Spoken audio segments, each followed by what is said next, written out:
paz do Senhor. Amém? Mas eu gostaria que você me ajudasse nessa noite e cumprimentasse o seu irmão que está do teu lado, a sua irmã que está do teu lado. Eu gostaria de fazer isso, mas não dá para apertar a mão de todos. Nos ajude, cumprimentando o seu irmão, a sua irmã que está. É um momento de confraternização, não é? Nós podemos nos relacionar melhor.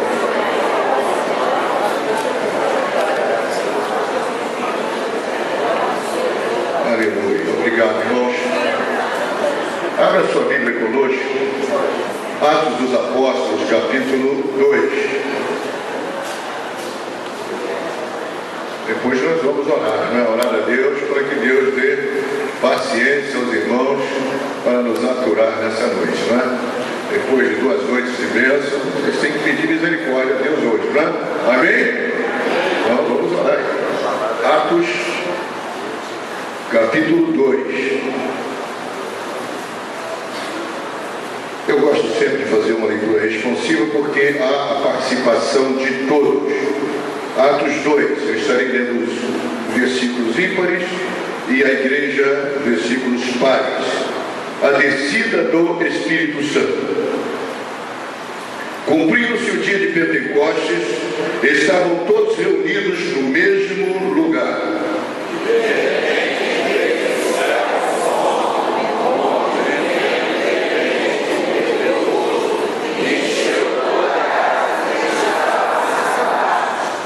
E foram vistas por eles línguas repartidas como que de fogo, as quais pousaram sobre cada um deles. E todos foram cheios do Espírito Santo e começaram a falar em outras línguas, conforme o Espírito Santo lhes concedeu. E em Jerusalém estavam habitando judeus, varões religiosos de todas as nações que estão debaixo do céu.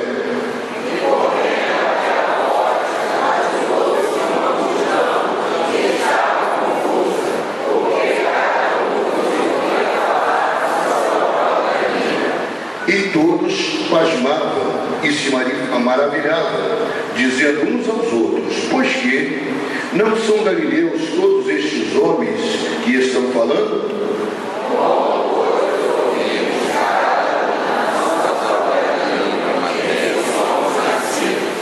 Partos e medos, elamitas, e os que habitam na Mesopotâmia, e Judéia, e Capadócia, e Ponto, e Ásia.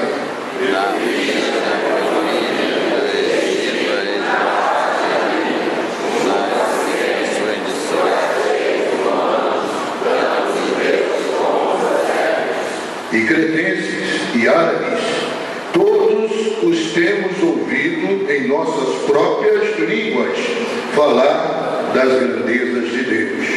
E todos maravilhavam e estavam sustentos, dizendo uns aos outros: que é isso dizer?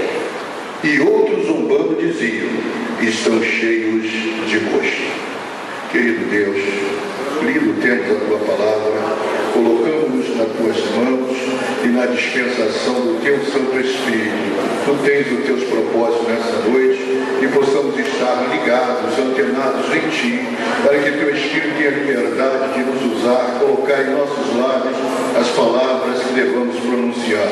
Dai-nos, Senhor Deus, eu vos peço objetividade, Senhor, naquilo que iremos falar. Também abençoa os nossos irmãos, Senhor, tendo compaixão e misericórdia deles que estarão nos ouvindo nesta noite. Ó Senhor, alegra o nosso coração, seja conosco. Se alguém, Pai, está aqui preocupado com algum problema, com alguma dificuldade, venha nesta hora a tocar, a dar vitória.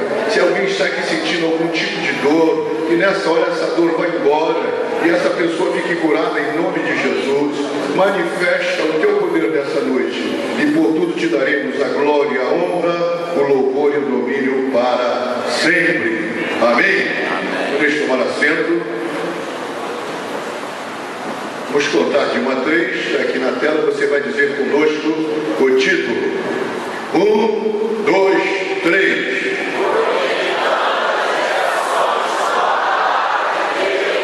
Amém. Aleluia. Irmãos, o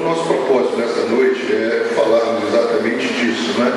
Dessa conexão às gerações.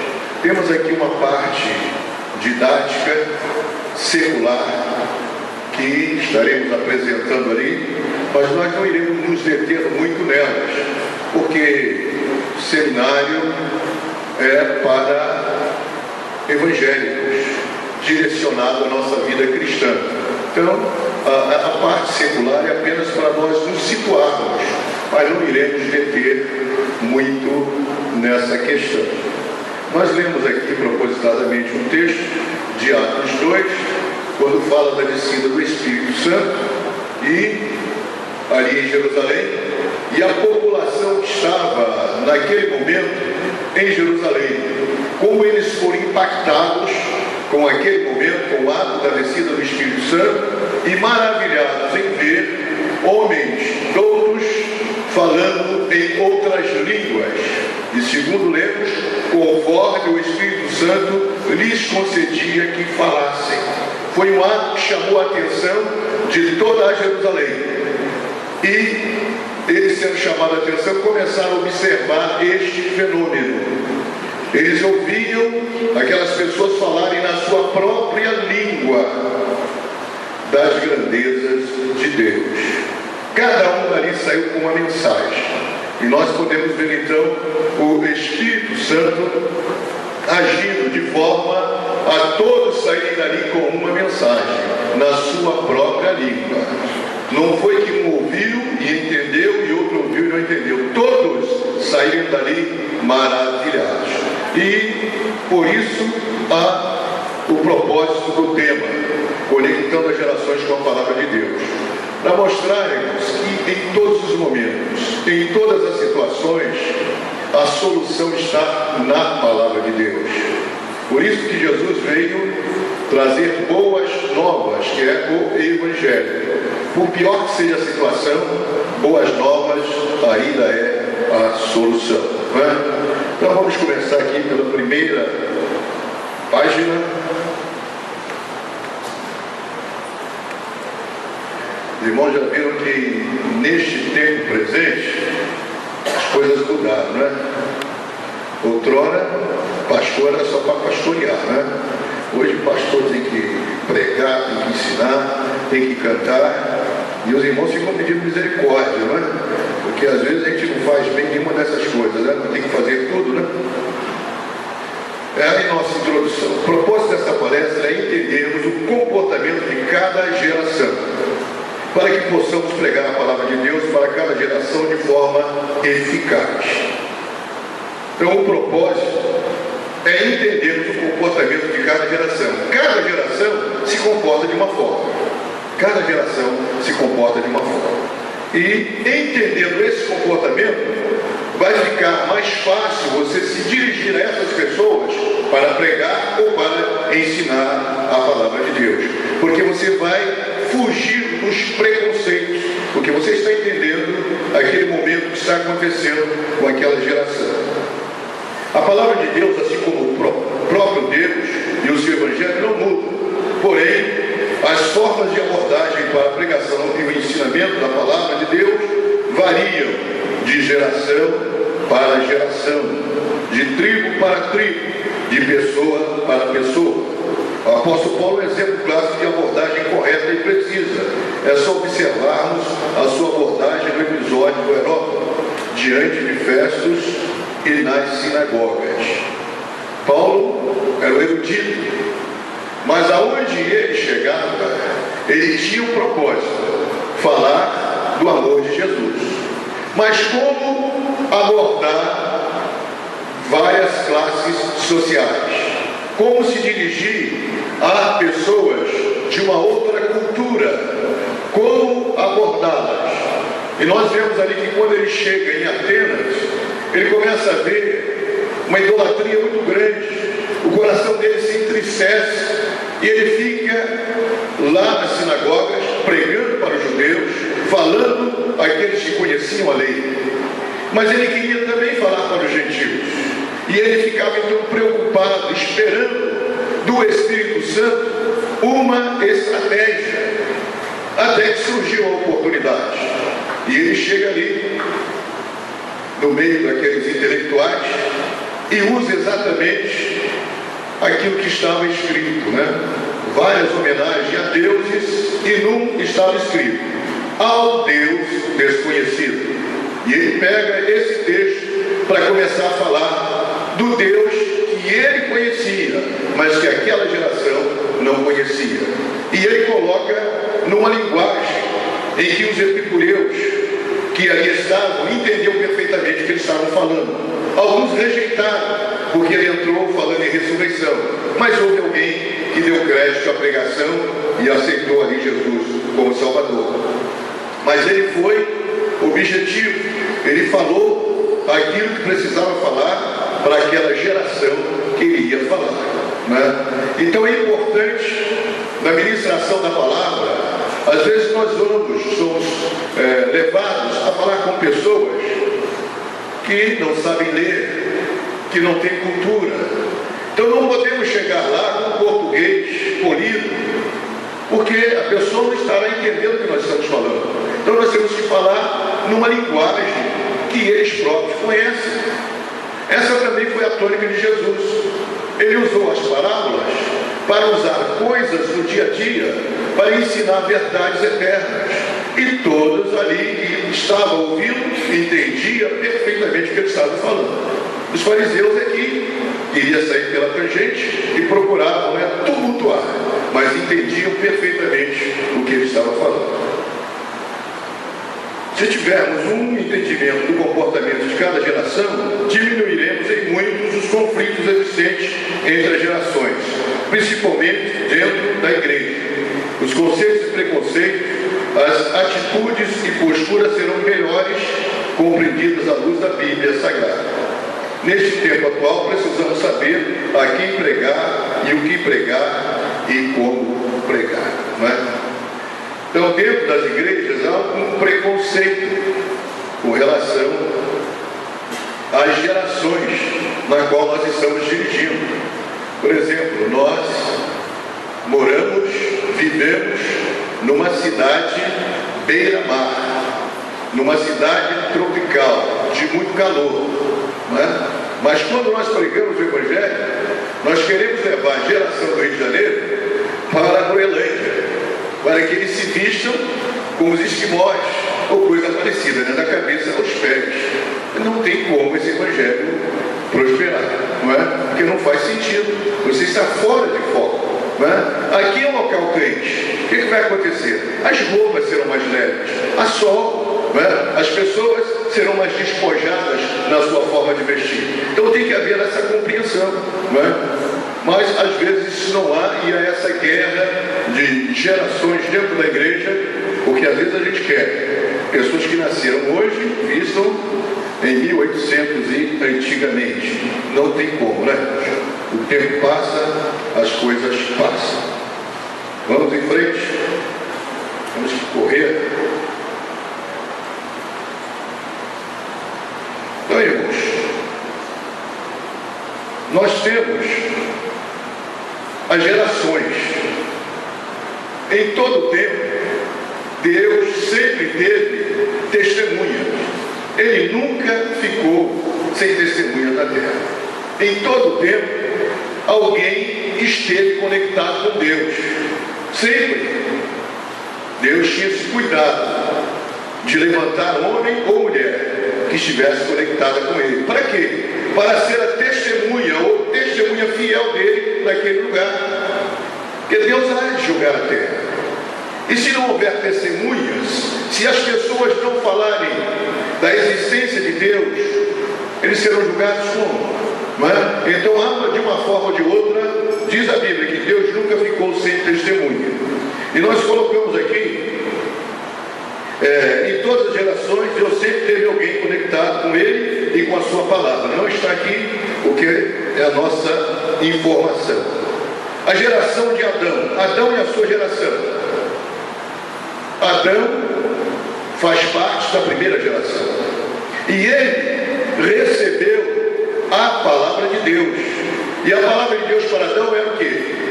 Que ele podia comer de todas as árvores que estavam no jardim, menos a árvore da ciência do bem e do mal. Então, Adão tinha consigo a palavra de Deus.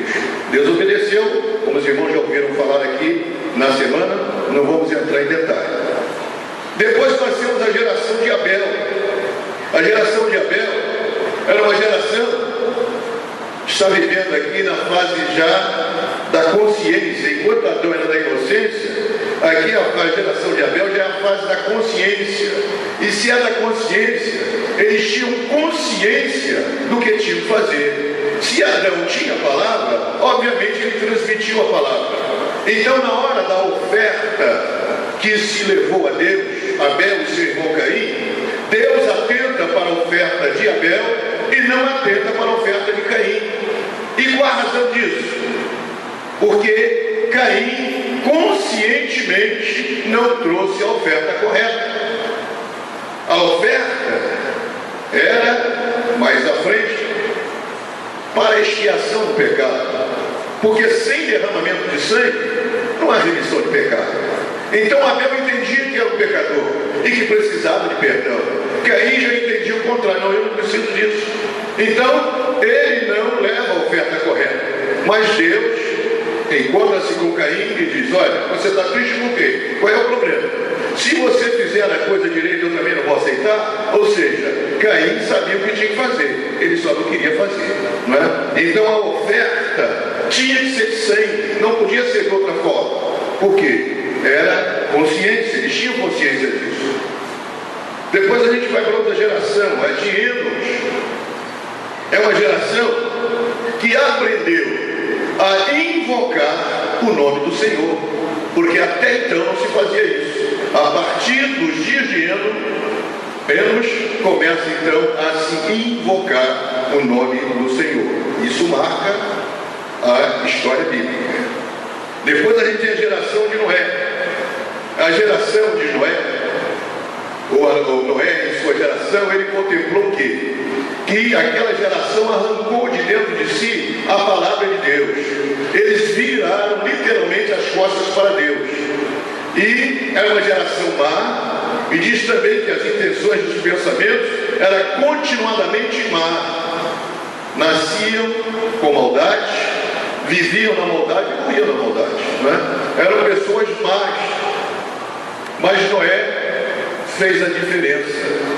Ele procurou achar graça de Deus, porque ele procurou viver segundo a palavra de Deus. Então Deus olhou e viu que Noé havia guardado os ensinamentos do seu pai, né? E estava vivendo de acordo com a palavra de Deus. Também a gente tem a geração de Abraão e dos demais patriarcas. Essa geração confiou plenamente na promessa de Deus, porque Deus tira Abraão de Ur com uma promessa, e Abraão sai confiando no Deus da promessa.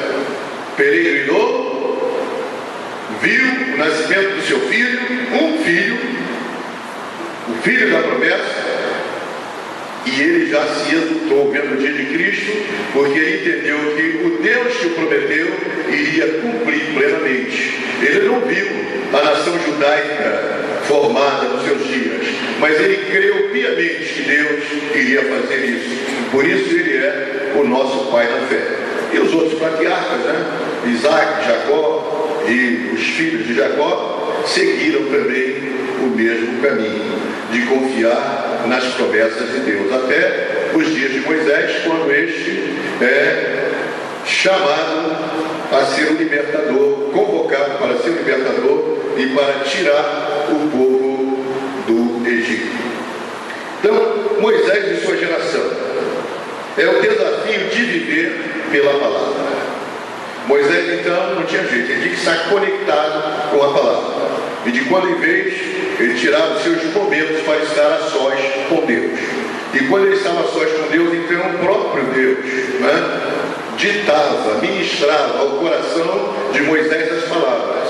E Moisés agora, como receptor, né, como guardião da palavra, ele descia, né, até o arraial, e aí ele transmitia a palavra de Deus.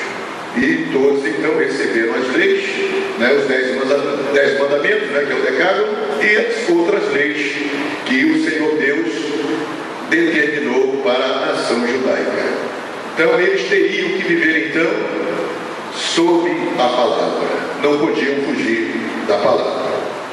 Os profetas e as suas gerações, eles também recebiam a palavra de Deus para transmitir essa palavra ao povo. E o propósito deles era fazer o povo temer e obedecer a Deus e a sua palavra. Temos o salmista e a sua geração. E o salmista, já foi lido aqui nessa noite, ele escolheu esconder a palavra de Deus em seu coração para não pecar contra Deus. É óbvio que isso é uma alusão clara ao Senhor Jesus Cristo, o único que guardou em seu coração a palavra e não pecou contra Deus. Mas, porque Davi, mesmo sendo conhecedor da palavra, acabou pecando contra Deus. Mas Jesus, não, este que é o descendente direto de Davi, não pecou. Ninguém pôde acusá-lo de nada. E nós? E a nossa geração? A nossa geração. A nossa geração é essa que nós vamos começar a falar agora, que os estudiosos começaram a entender que cada geração é específica, tem as suas características, tem as suas formas de agir. E dentro dessas gerações tem também acontecimentos que vão ocorrendo e que vão levar esta própria geração a interagir com esses acontecimentos. E dentro deste contexto de geração, a palavra de Deus tem que ser pregada. Então, em meio a tantos acontecimentos, como é que a igreja irá se portar? Como é que a igreja vai ministrar essa palavra de forma a geração receber a palavra de Deus? Então, nós temos aí, nesse contexto, a primeira geração, que é a geração Baby Boomer, e segundo alguns autores, vai de 1946 a 1960. Tempos modernos, isso fala do século XX, né? Isso, tempos modernos, tempos pós-guerra. Pós-guerra, começa essa geração. Vocês estão vendo aí? Vou contar de 1 a 3, vocês podem ler? Está escrito ali? 1, 2, 3.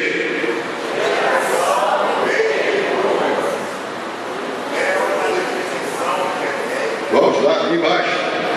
O que está embaixo, não o título, embaixo. 1, 2, 3. Baby Boomers é...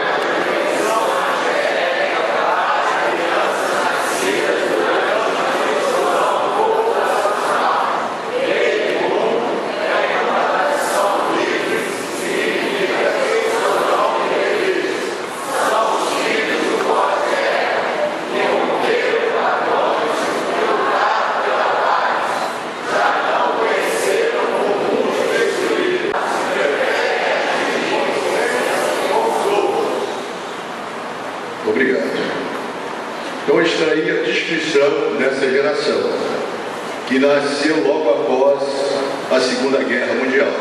Obviamente é uma geração com traumas, perderam famílias, entes queridos e agora tem que tocar a vida. O mundo destruído. Depois vão enfrentar nos Estados Unidos uma depressão. Então muita coisa vai acontecer que vai trazer problemas a essa geração. Mas nós queremos também ler e pedir para vocês lerem as características mais marcantes dessa geração. Está ali? Eu digo o número e vocês respondem. Número 1. Número 2. Número 3.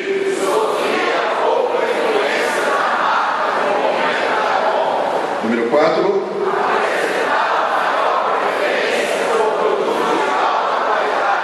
Número 5. 6.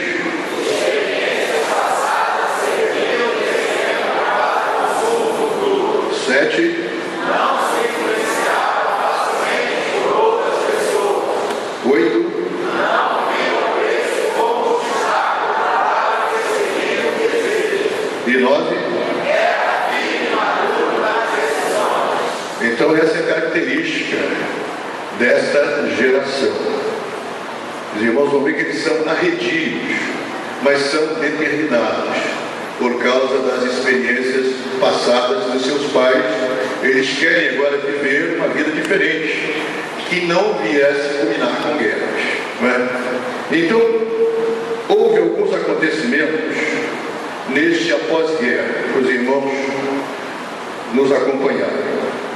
Os principais acontecimentos dessa geração. Nós tivemos a Guerra Fria.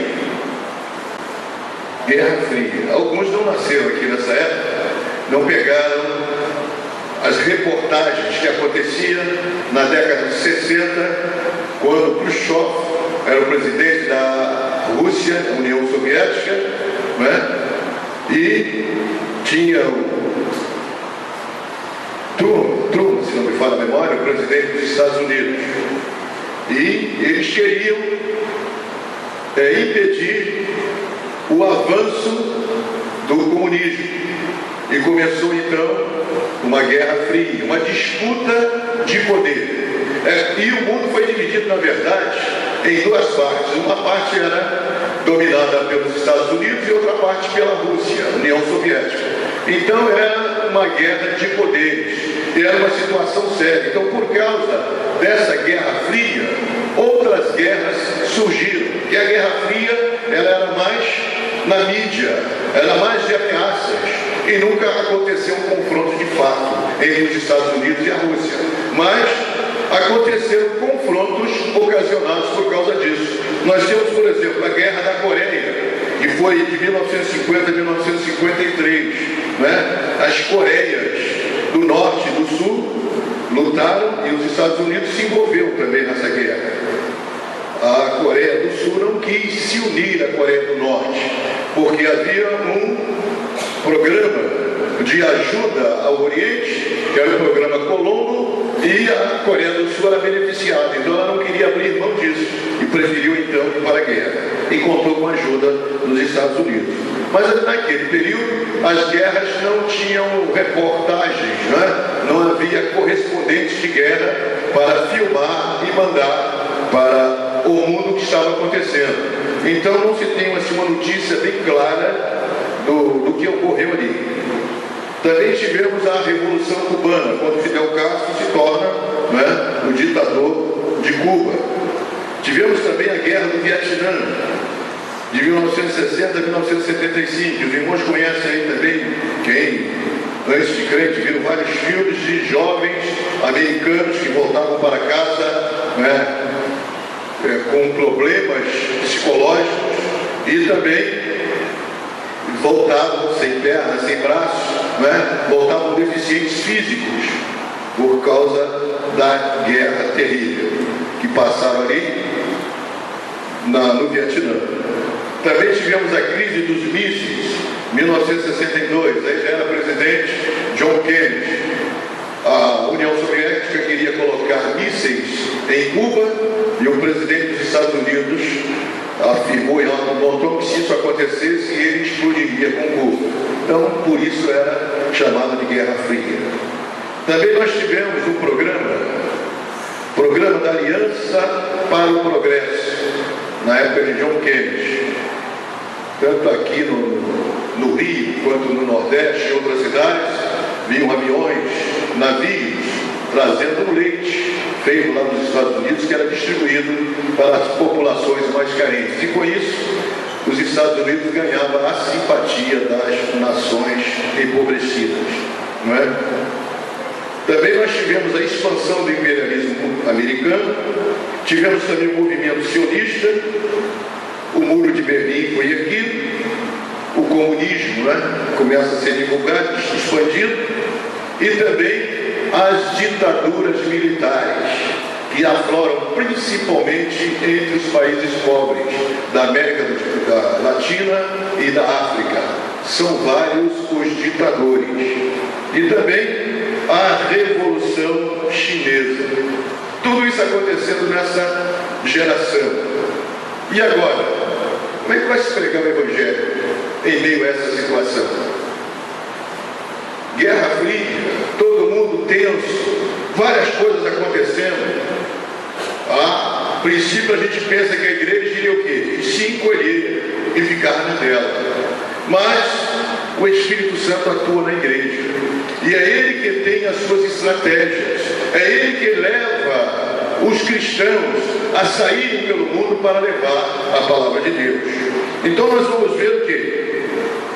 Que o próprio Deus já aproveita o movimento que aconteceu na rua Azusa, lá nos Estados Unidos, também em Topeka, onde aconteceram os movimentos pentecostais, tal como lemos aqui em Atos dos Apóstolos.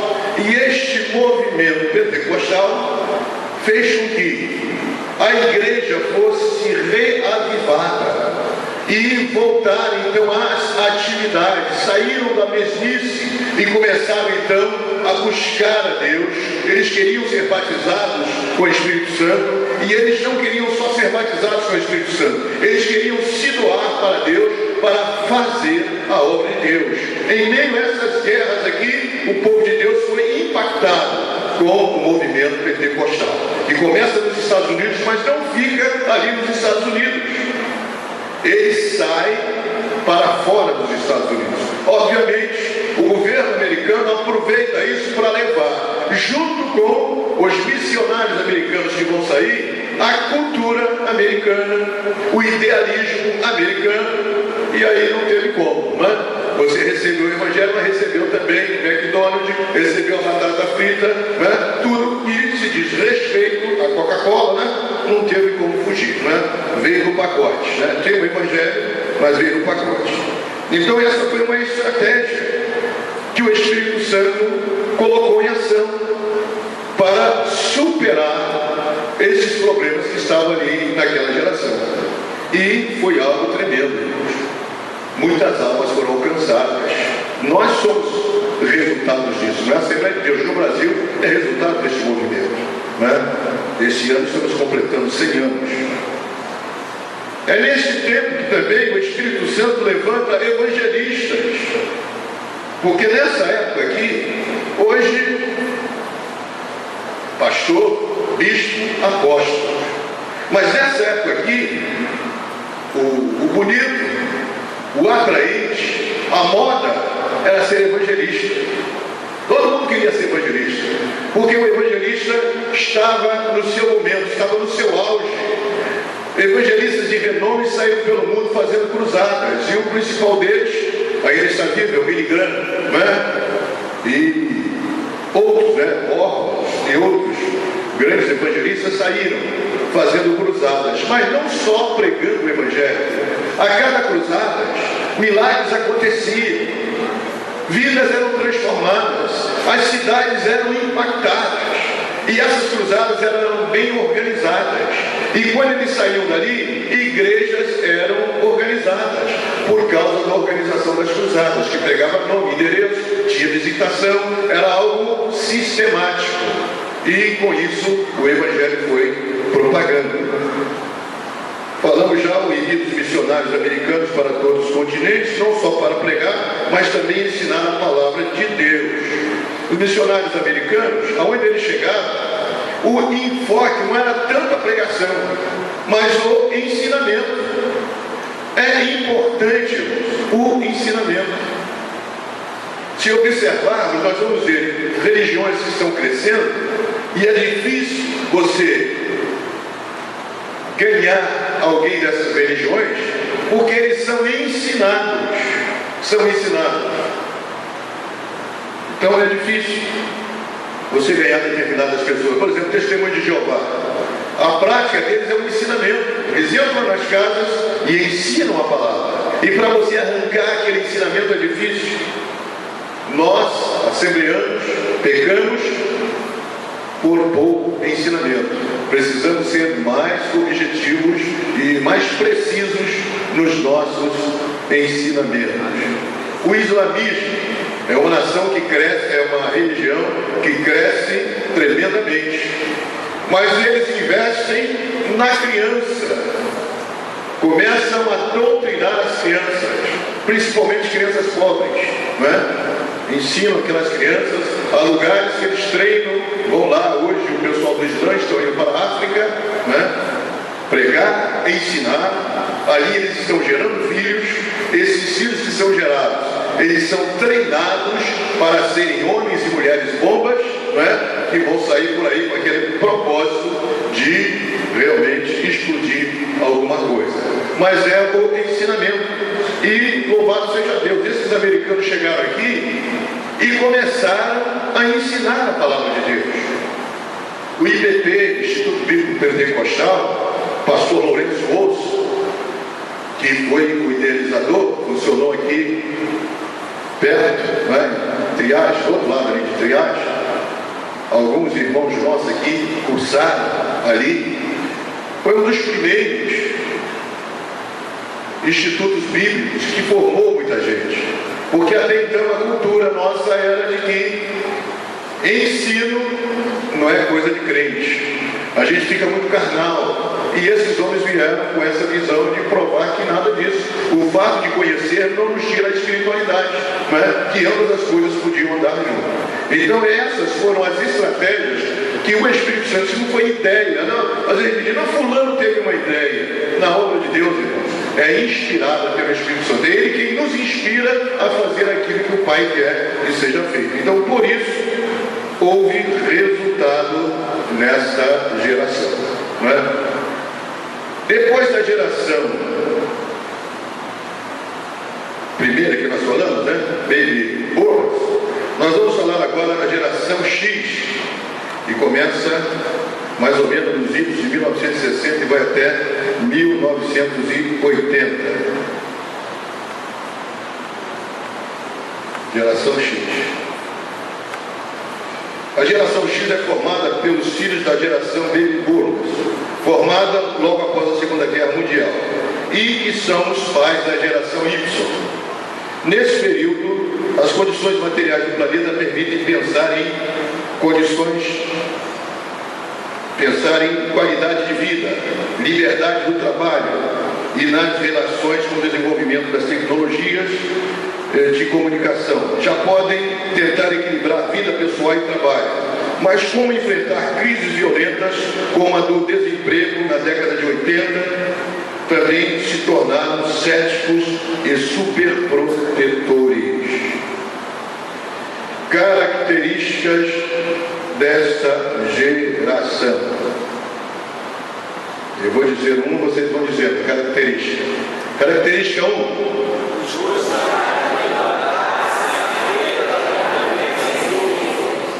Dois.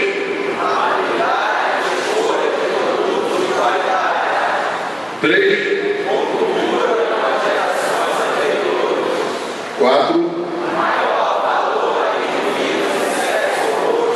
5. 6.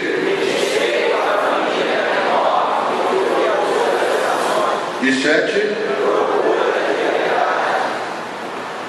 Perceberam que essa geração é uma geração equilibrada, né? Ela tem foco, ela busca a individualidade, mas sem a perda da convivência em grupo. Então, para essa geração, o grupo familiar é muito importante. É nessa geração aqui, e aí eu confronto, e os filhos estavam acostumados a aprender a pedir a bênção ao pai, a pegar a mão do pai, da mãe, beijar a mão do pai, bênção meu pai, bênção minha mãe. É nessa geração, não é? É nessa geração aqui que os filhos, a família em geral, sentava à mesa para comer juntos. É nessa geração aqui em que os valores morais eram muito definidos. Os pais não permitiam certos exageros dos seus filhos. O marido não permitia certos exageros das suas esposas. Então havia um equilíbrio na sociedade, né? Devido a essas normas, né, tão difundidas e observadas nessa geração, né? Agora vamos ver aqui nessa geração o que aconteceu de importante. Os principais acontecimentos nessa geração. o homem foi à Lua, né? E isso foi motivo de espanto, né? Todo mundo viu pela televisão o homem pisando na Lua. Tivemos também, nesses anos aqui, a explosão. Já existia, mas foi uma explosão maior, o movimento musicais, sendo o maior deles o rock and roll, não é? Rock and roll. Que, quando você vai estudar essa questão do rock, dizem que ele é oriundo de terreiro de macumba na África. Era um tipo de batidas rítmicas que se fazia lá para que as pessoas entrassem em transe, né? E aí então entrava em outros tipos de movimento. E se pegou essas batidas e ela foi introduzida nesse tipo de música chamado rock. E daí não é para você ficar espantado para ver quantas pessoas foram aos suicídios, né? Quantas pessoas perderam o equilíbrio e a moral a partir desse instante, né? Que o rock passou a ser uma febre mundial. Ele provoca uma mudança de comportamento, uma mudança de hábitos. De repente, o jeans passa a ser o tecido da moda. Quem não está de jeans está fora da moda, né? Surge também os hippies contestando as autoridades, sendo contra todos e contra todos, e querendo realmente provocar todo tipo de ordem. Eles não gostavam de banho, não gostavam de trabalho, não é? Queriam ter o seu relacionamento sexual no meio da rua, e não tinha essa questão de marido e mulher, cada um se relacionava com quem quisesse, no grupo hippie, não é? Sempre com a mesma roupa, mal cheirosos, porque eles queriam confrontar a sua geração. Surge também nesse período o movimento feminista. As mulheres do mundo todo querem seu espaço, querem ser vistas como uma mulher que tem os mesmos direitos que os homens, porque até então se considerava a mulher, pela ideia de ser mais frágil, não é? Inferior aos homens, em todos os aspectos, né? Então, ela não podia trabalhar fora, ela não tinha uma série de direitos. No Brasil, ela nem votava, né? Não tinha direito nem ao voto. Mas esses movimentos, né, que surgem na Europa, ele vai se difundindo todo o mundo e as mulheres vão mudando a história, né? E hoje você tem mulher, dirige ônibus, né? Não só dirige fogão, né? Mas já dirige ônibus, já dirige em países, né? A coisa já mudou totalmente. Ela conseguiu o seu lugar no espaço e foi incluída no mercado de trabalho. A partir de então, as mulheres hoje podem ser gerentes, são empresárias, coisa que outrora ela era considerada simplesmente dona de casa. Está aí essa geração. E agora? Como é que iríamos alcançar essa geração? Como pregar o Evangelho a essa geração? Então essa geração, o Espírito Santo usa a seguinte estratégia: evangelismo em massa. Evangelismo em massa, o que é isso? Igrejas, grupos que saíam de bairro em bairro, rua por rua, lugares por lugares, evangelizando, levando a palavra de Deus. Participando aqui do Rio de Janeiro, destes movimentos que surgiram aqui, no meio da juventude, líderes de juventude do nosso estado, reuniu os outros líderes, e toda a juventude do estado do Rio de Janeiro era convocada para se reunir num bairro, como aconteceu no Jacarezinho, aqui em Caetés, aconteceu em Copacabana e em outros lugares. Chegava, havia uma estratégia, rua por rua, casa por casa, para levar a palavra de Deus. Era uma forma, até porque neste período aqui nós temos as ditaduras, E uma das coisas que a ditadura fez foi proibir cultos ao ar livre. A igreja não podia pregar ao ar livre. Ela foi acesseada nos seus direitos, não é? E quantas igrejas foram fechadas nesse período? Então precisávamos realmente de uma estratégia dada pelo Espírito Santo. E essa estratégia realmente funcionou. E também a ida de casa em casa. Não podia fazer o ar livre, mas havia o evangelismo pessoal, né? Esse não nos foi tirado. E passamos a ter também mais programas evangélicos no rádio e na televisão. Dois instrumentos importantes, né, que passam a ser utilizados nessa geração: o rádio e a televisão. E temos também cultos nos lares, cultos efetivos nos lares, que vai então fazer com que muitos lares sejam alcançados para o Deus. E hoje, esse culto nos lares tomou nomes diferentes, né? Na época lá do Poio Michu, era grupo familiares, mas é o mesmo culto no lar. Depois, recebeu o nome de células, e na verdade é o mesmo culto nos lares. Mas foi algo que deu certo, não é?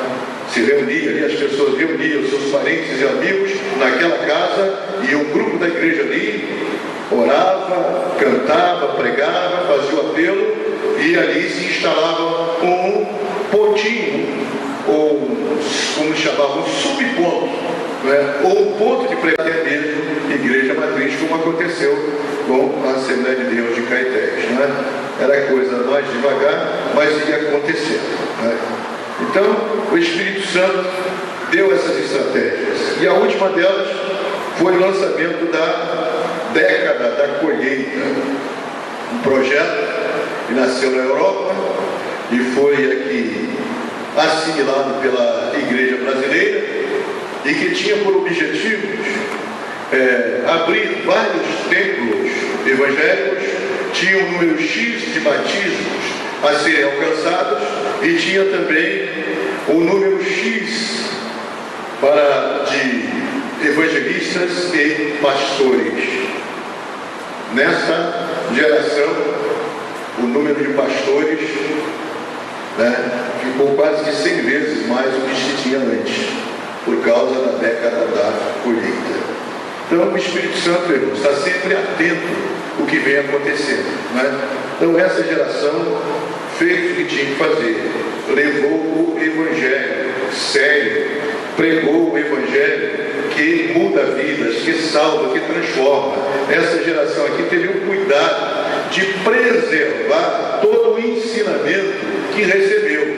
Só que essa geração, que muitos de nós aqui fazemos parte, estamos nos confrontando com uma próxima geração, que é a geração Y, totalmente diferenciada das anteriores. É uma geração muito especial, né? Porque cremos que é a geração que vai ser arrebatada, né? Então, por isso, é uma geração muito especial, mas também de maior responsabilidade. A geração Y ainda não entendeu a responsabilidade que tem, né? E nós, a geração X, ainda temos algumas dificuldades para nos relacionarmos com a geração Y. O tipo de comportamento é totalmente diferente, a linguagem é totalmente diferente, né? Você vê dois jovens conversando, você para, não entende nada, né? As palavras são ditas pela metade, eles não falam a palavra toda, eles não completam uma frase, não é? São o diferencial, mas eles se entendem, né? São os caracteres que eles colocam nas palavras que eles se entendem. Nós, obviamente, temos que nos atualizar. A forma de pensar deles é diferente da nossa, mas o que acontece? Nós queremos que eles pensem como nós, né? Pensem como nós. E aí vamos para a última geração, a geração Y.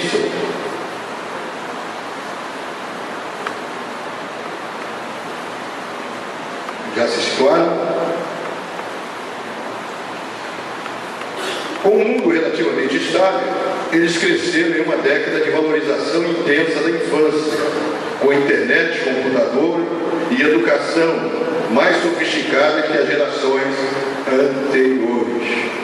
Ou seja, essa geração ela encontrou muita facilidade desde a infância, ou por que não dizer, já na gestação, essa geração é privilegiada, já tem um acompanhamento médico, já tem uma ultrassonografia, já sabe qual será o sexo do bebê, já facilita até mesmo na escolha de nomes e de enxoval. Ainda tem mais, essa geração aqui decide quando e onde ter filhos, né? É realmente uma geração bem privilegiada. Eles já foram acusados de tudo e classificados como folgados, distraídos, superficiais, insubordinados e até egoístas. Mas se preocupam com o ambiente, se preocupam com o meio ambiente, têm fortes valores morais e estão prontos para mudar o mundo. Nós, a geração X, né, olhamos e, como está dito aqui, houve até acusações. Esses meninos, eles são os folgados, são distraídos, não prestam atenção em nada, são superficiais, né, insubordinados, pensam só neles. Mas, na verdade, eles têm uma preocupação com o meio ambiente e com os valores morais. A gente não valoriza, mas eles levam a sério os valores morais. O problema é que eles cobram da geração X aquilo que a geração X quer que eles sejam. Que às vezes a geração X diz, faça isso, o pai diz, menino, não fuma, mas ele está fumando. Menino, você não pode se prostituir, mas o pai está se prostituindo. A geração Y não aceita esse tipo de coisa. Então, os confrontos. Eles são impacientes, isso é verdade, né? Querem casar ontem, né?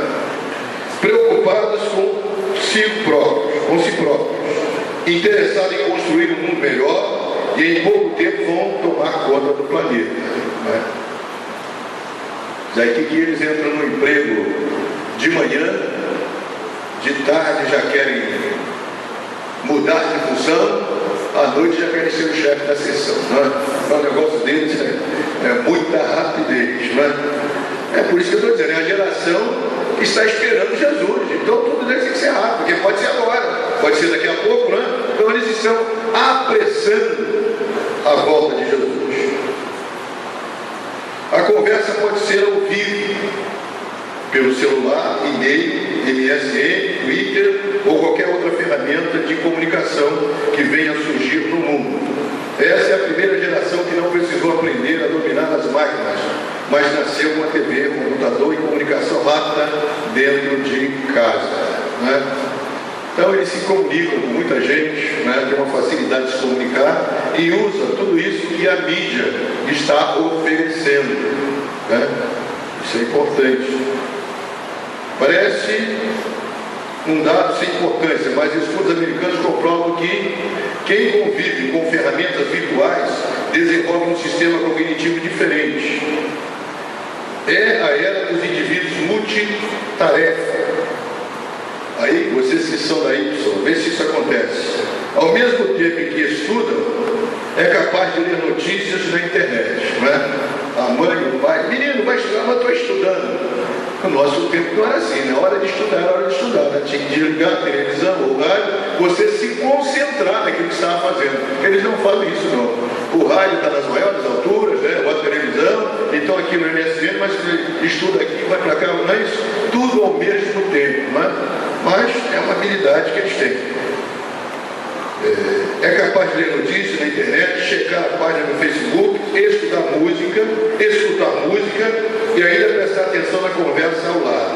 Para eles a velocidade é outra. Os resultados precisam ser mais rápidos e os desafios constantes. Só que tem uma coisa interessante. Você fala, um dia eu estava vendo uma reportagem a respeito disso, a mãe preocupada com o filho. Ele estava na internet, o tempo todo na internet, e ela fala, meu filho, e ele não respondia, meu filho não respondia, meu filho está surdo, eu tenho que levar ele ao otorrino.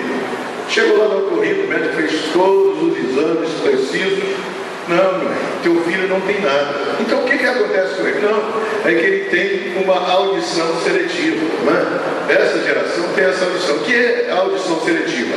Eles só ouvem o que interessa. Né? Só ouvem o que interessa. Eles estão lá naquele negócio todo. Quando você diz alguma coisa que interessa, como é que é o negócio? Aí eles param para ouvir. Né? Então eles estão ouvindo. Só que o mundo deles é um mundo virtual. Né? Mundo virtual. Principais características dessa geração. Aí agora vamos ler tudo aí juntos? Vamos todos? 1 a 3. Está sempre ligados, conectados. O que quer dizer que são suscetíveis a ser permanentemente bombardeados por mensagens. Emocionalmente são inseguros, em busca permanente de reconhecimento e fama. Emocionalmente, numa adolescência perene que um dia lhes dá forma à personalidade, mesmo que seja a base de hipótese. Né?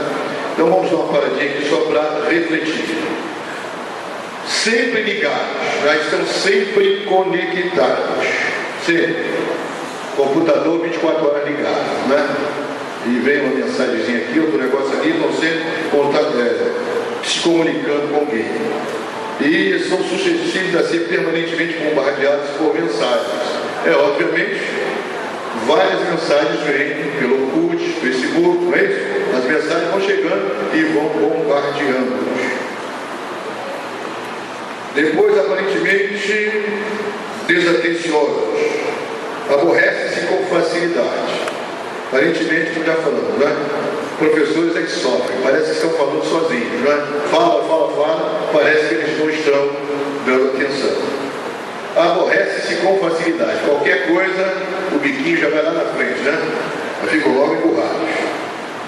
Exige imediatismo e a mudança está à distância de um clique. Clicou, já querem, assim como clica e muda o quadro, muda a página na internet, eles querem que a vida também seja mudada no clique. Agora eles estão aqui, daqui a um segundo já não. As gerações têm opinião. Pior que isso, tem muitas opiniões. E muda muito de opiniões. É fiel à opinião dos amigos e pouco fiel às marcas. Isso é interessante, né?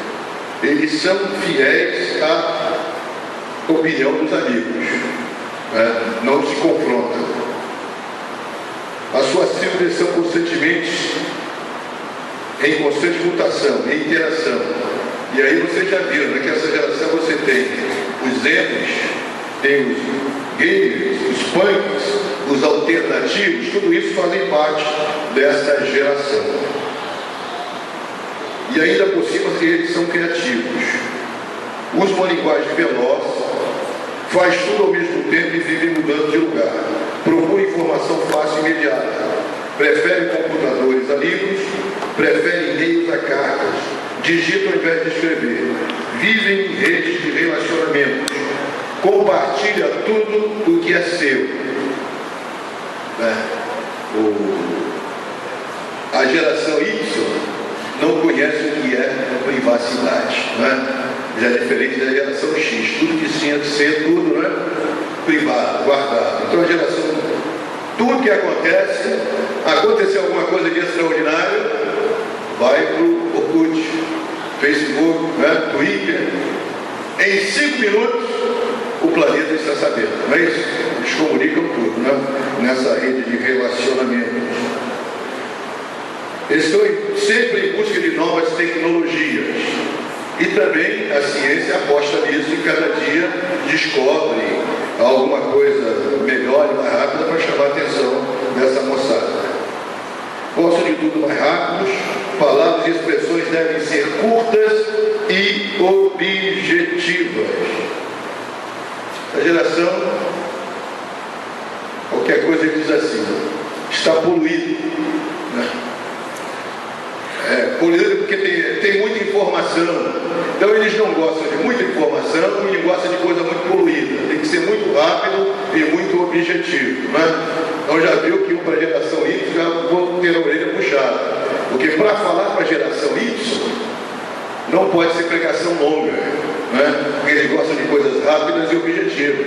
Então, se a gente falar 1 hora, 2 horas para a geração Y, nós não vamos alcançar o objetivo. Então, temos que ser mais prudentes com relação a eles. Assim, se as gerações anteriores se conectavam com o seu mundo através do computador de mesa, a nova geração passou a ficar constantemente disponível e conectada através de dispositivos móveis. Né? Vamos pular aqui, porque a hora já se foi. Não vamos falar de geração G, mas vamos falar sobre os acontecimentos dessa geração. São 9 horas já. Acontecimentos dessa geração Y. Nós tivemos a guerra nas Malvinas, tivemos a queda do Muro de Berlim, tivemos o fim do comunismo na União Soviética e alguns outros países que eram comunistas. Tivemos também uma mudança dos desenhos animados, tanto americanos quanto orientais. Os desenhos animados que eram feitos de uma forma para divertir, distrair as crianças, agora passaram a ser utilizados por Satanás para destruir as crianças. E há histórias aí de vários desenhos que crianças que pegavam faca para matar pais, enfim, porque estavam possuídos por algum tipo de demônio ao estar vendo este ou aquele desenho. Desenhos que passaram a ser violentos, desenhos que passaram a ser tendenciosos, porque há uma mensagem homossexual, às vezes por trás dos desenhos, até nas cores que eles usam, porque a maioria dos desenhistas já são gays, então eles colocam as suas tendências. E os desenhos orientais, só trazendo monstros, poluindo a mente das crianças, destruindo uma boa imagem nessa mente, que já começa a ser só vendo desgraça, Isso não é bom para uma mente que está em formação. Também o confisco da poupança do governo Collor, direta já, foi o fim da ditadura militar, tivemos uma eleição direta do Tancredo Neves, e, por fim, a globalização com a internet. Este é o quadro da geração Y. Como nós estamos alcançando essa geração? Alguma coisa está sendo feita. Aconteceu também nesse período uma explosão de adoradores, Essa geração é voltada, essa geração Y, os cristãos, são voltados para a adoração, Louvor, adoração, fazem parte do contexto dos nossos jovens. E Estados Unidos, Austrália, são os pioneiros nessa área. Também o Espírito Santo levou a ser criadas novas igrejas com novos métodos. Novas igrejas com os novos métodos. A partir do momento em que nós, da geração X, melhor dizendo, nos fechamos, não queríamos abrir mão do nosso posicionamento, o que começou a acontecer nas igrejas? Um esvaziamento. Muita gente começou a ir embora das igrejas. Aí surgiram o quê? Novas igrejas, com um novo visual, com um novo layout. Então essas pessoas que já estavam indo para o mundo, mudou a direção e foram para essas igrejas. Então, foram também igrejas criadas no estilo, igrejas com propósitos. Igrejas com propósitos. Também surgiram Cruzada Nacional de Evangelização, aí foi pela Igreja do Evangelho Quadrangular, que era uma igreja que saiu aí pelo Brasil afora, fazendo um tipo de cruzadas, usavam tendas e davam muita ênfase, foram os primeiros a dar ênfase à cura divina, foi a Igreja do Evangelho Quadrangular. Então essa prática, outros depois vieram seguindo, mas é a Igreja Quadrangular que começa, nos anos de 1900 e alguma coisa a fazer isso. Também surgem as cruzadas estudantis e profissional. São cruzadas que ocorrem dentro dos campos universitários para que os jovens que estão estudando sejam alcançados pela palavra de Deus. né? Tudo isso estratégia do Espírito Santo. Surge também as igrejas neopentecostais, né? Em alguns movimentos que surgiram lá nos Estados Unidos, e vai dar origem a essas igrejas, das quais a Igreja Universal do Reino de Deus, Internacional da Graça de Deus, Comunidade Sara da Nossa Terra e Renascer em Cristo, estão entre as principais. Surgem também as comunidades evangélicas. Surge também os ministérios de louvores. E a igreja passa a fazer utilização da mídia eletrônica, né? E sem se falar em tudo está aí, né? Tudo que é possível. Começa também a surgir os megas templos e os megas ministérios. Aí tudo passou a ser grande, chamando a atenção do povo, e o povo então se voltando para Deus. E com isso há uma popularização do gospel. Todo mundo agora quer ser gospel, né? Cantor fazia sucesso no mundo sertanejo e de repente parou de vender disco, o caminho dele vai se tornar gospel, né? Pagodeiro, que já não está mais vendendo pagode, o caminho dele é se tornar gospel, né? Porque aqui vende tudo, né? Então eles estão abraçando essa maneira de ser gospel, né? Ficou popularizada. Então hoje o difícil é não ser crente. O difícil é não ser crente, porque todo mundo é crente agora, não é? Então o difícil é não ser crente. Antigamente era diferente, agora a coisa mudou. Então, irmãos, dentro desse contexto aqui de estratégias do Espírito Santo que ele tem dado à igreja, hoje nós precisamos fazer uso do que, principalmente, a intenção nossa, igreja, dessas ferramentas que essa juventude também conhece. Então nós precisamos e queremos ainda este ano começar a investir nos Orkut, a investir no Twitter, né? No Facebook, comunicar-se com essa geração através desses instrumentos que eles dominam bem. E assim, né, termos também uma comunidade, né, em meio à internet. Se comunicam fácil, rapidamente. Pela internet está se conseguindo fazer revoluções. Pela internet está se derrubando presidentes e estão também elegendo presidentes. Imagina a igreja fazendo uso da internet para ganhar almas, não é? Não para fofocar, não para entrar em outros detalhes. Mas se nós soubermos fazer uso destas ferramentas, nós iremos alcançar muitas pessoas para o Senhor Jesus. Precisamos tomar posse das estratégias que o Senhor dá à sua igreja para ganhar almas. Só que, infelizmente, eu só falo da denominação que eu pertenço, né, que é a que eu conheço. Eu não falo das outras porque eu não estou lá. Mas, infelizmente, a nossa denominação perdeu muito espaço porque a primeira visão é sempre negativa. Se sai falando sem uma análise.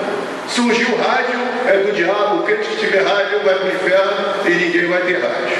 E com isso se levou séculos sem a igreja ter rádio. Depois veio a televisão. Não, isso foi o diabo que inventou. Não, quem é crente não pode ter televisão em casa. Com isso nós perdemos a chance de dominarmos a televisão. Surge agora essas ferramentas. E muitos crentes olham de lado, né?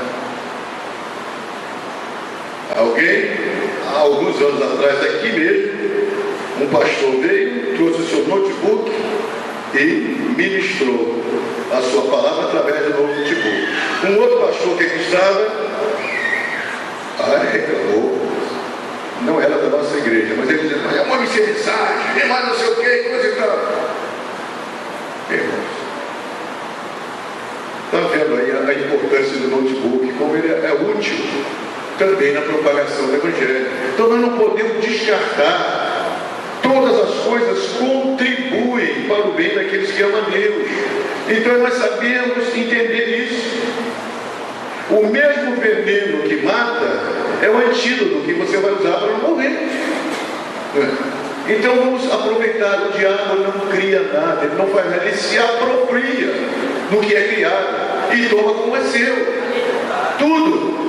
As pessoas que são videntes lá na macumba, não são videntes porque o diabo deu esse dom a eles. Não, eles nasceram com dons naturais.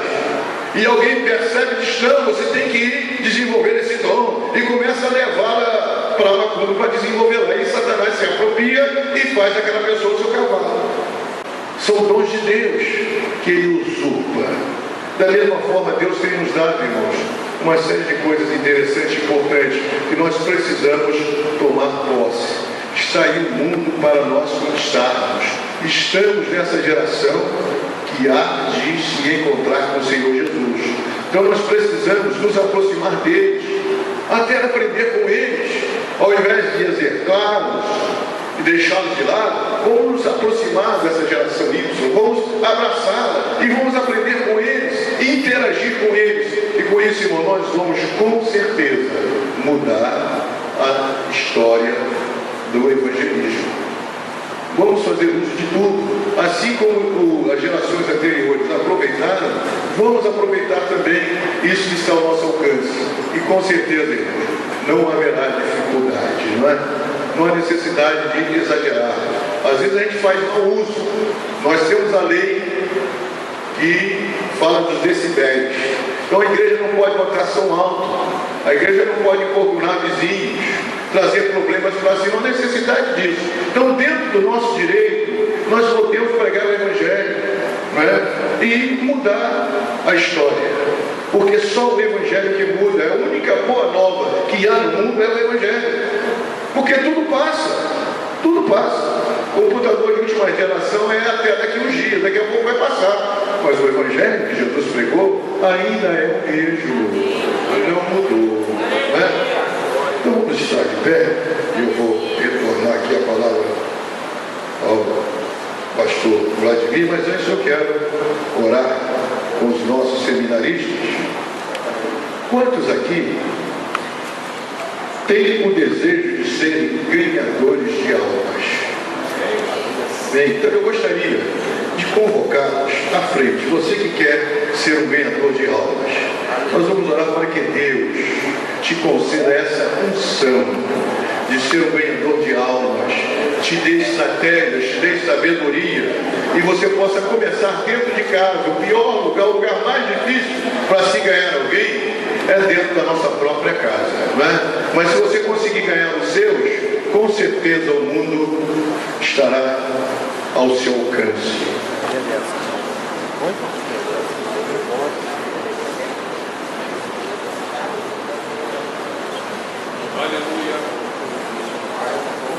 Vários irmãos que têm esse desejo. Há um hino que diz: posso ter as mãos vazias, com Jesus eu irei encontrar. Quantas almas poderia ao Senhor apresentar? Para ganhar almas, irmãos, diz a Bíblia que o ganhador de almas, ele é sábio, né? Quem ganha alma é sábio. E por que é sábio? Porque não é fácil ganhar uma alma. É preciso ter uma estratégia. Só que nós não desenvolvemos essa estratégia. Ela é dada pelo Espírito Santo. É dada pelo Espírito Santo. Nós já vamos orar. Antes, apenas só lembrando um testemunho de uma irmã. Ela não sabia ler. Realmente não sabia ler. Mas ela não perdia uma oportunidade para evangelizar. E no dia ela estava no ponto de ônibus, dois senhores conversando, e ela ansiosa para falar de Jesus. E ela: Senhor, me dá uma oportunidade, Senhor, me dá uma oportunidade, Senhor, me dá uma oportunidade. E aí eles disseram: olha, fulano, aqui está muito difícil viver nessa terra, não tem um lugar tranquilo, não tem um lugar de paz, acontece isso, acontece aquilo, não tem um lugar assim. Agora é minha chance. Espera aí. Eu conheço um lugar aonde há paz. Eu conheço um lugar diferente. Aí falou do céu e evangelizou aqueles dois senhores.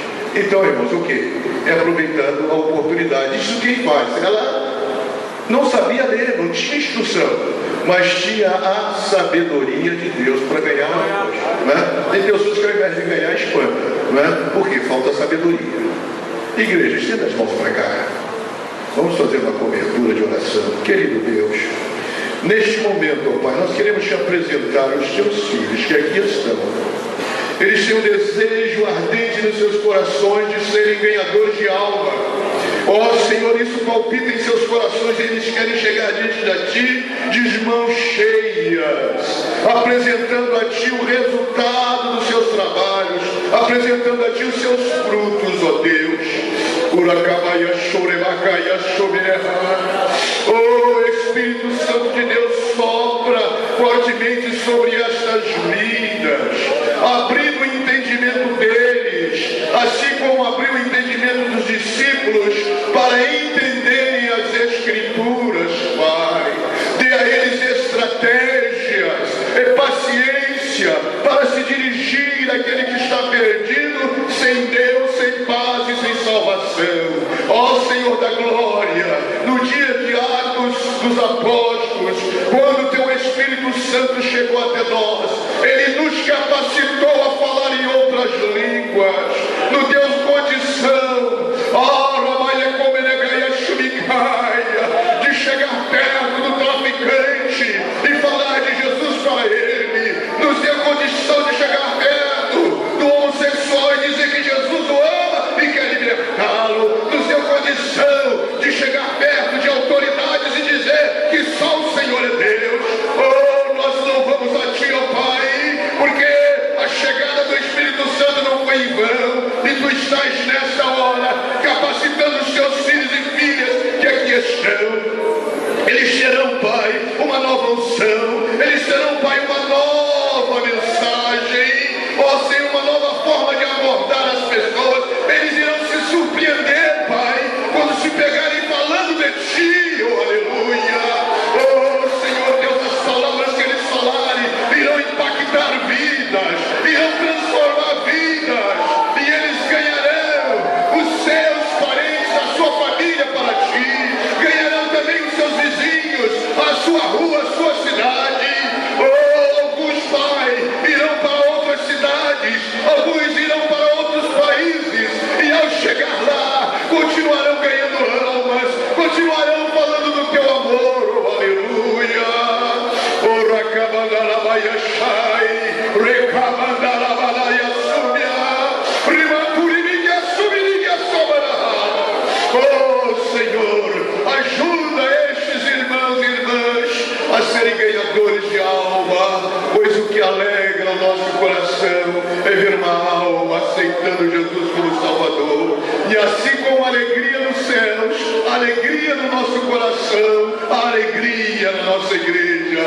Ajuda-nos, Pai, ajuda-nos a salvar aqueles que estão perecendo sem Deus, sem paz e sem salvação. Muitos, Pai, irão para o carnaval e não voltarão mais. Oh Senhor, mas que eles sejam alcançados antes das desgraças, antes, Pai, de alguma coisa ruim acontecer, que a Tua palavra chegue primeiro, que possamos, ó Pai, despertar esse dom que há em nós. Seja com Teu povo, é que eu te peço e agradeço, em nome de Jesus. Amém. Continue de pé, por gentileza. Os irmãos podem retornar aos seus lugares. A paz do Senhor para todos. Os irmãos estão retornando. Eu queria pedir ao presbítero Joselilson para não voltar para o seu lugar. Venha até aqui. Me ajude, por gentileza.